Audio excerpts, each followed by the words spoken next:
Isaiah chapter 5. Now I sing a song about his vineyard to the one I love. My beloved has a vineyard on a very fertile hill. He plowed it and took out all the rocks and planted his vineyard with the choicest vines. He built a watchtower and cut a winepress in the rocks. Then he waited for the harvest, but the grapes that grew were wild and sour, and not at all the sweet ones he expected. Now, men of Jerusalem and Judah, you have heard the case. You be the judges. What more could I have done? Why did my vineyard give me wild grapes instead of sweet? I will tear down the fences and let my vineyard go to pasture, to be trampled by cattle and sheep. I won't prune it or hoe it, but let it be overgrown with briars and thorns. I will command the clouds not to rain on it any more.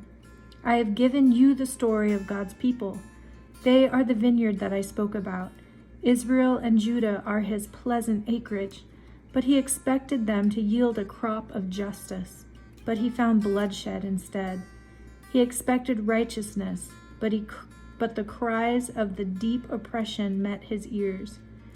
You buy up property so others have no place to live.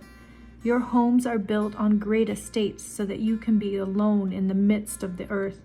But the Lord of hosts has sworn your awful fate. With my own ears I heard him say, many a beautiful home will lie deserted, their owners killed or gone. An acre of vineyard will not produce a gallon of juice.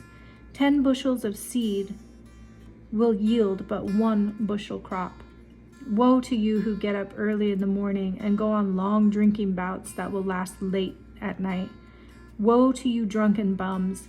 You furnish lovely music at your grand parties. The orchestras are superb, but for the Lord you have no thought or care. Therefore, I will send you into exile far away because you neither know nor care that I have done so much for you.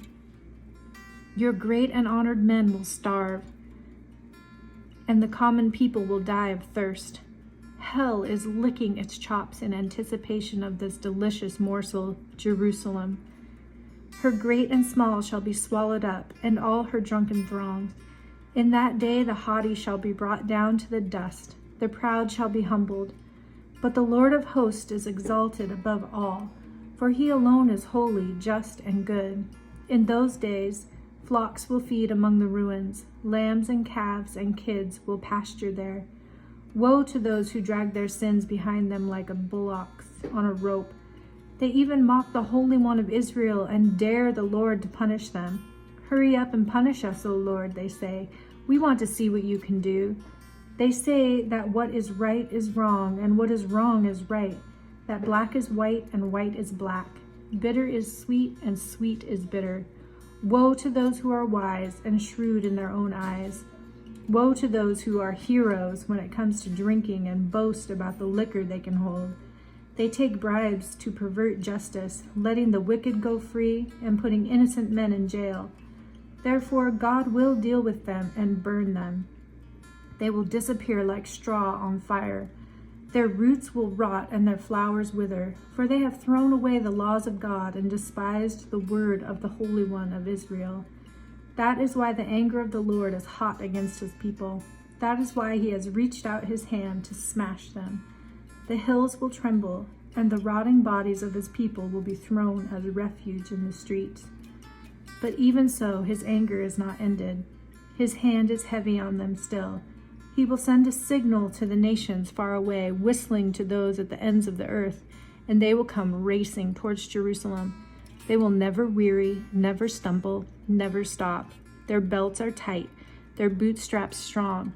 They run without stopping for rest or sleep. Their arrows are sharp, their bows are bent. Sparks fly from their horses' hooves, and the wheels of their chariots spin like the wind. They roar like lions and pounce upon the prey. They seize my people and carry them off into captivity with none to rescue them. They growl over their victims like the roaring of the sea. Over all Israel lies a pall of darkness and sorrow, and the heavens are black.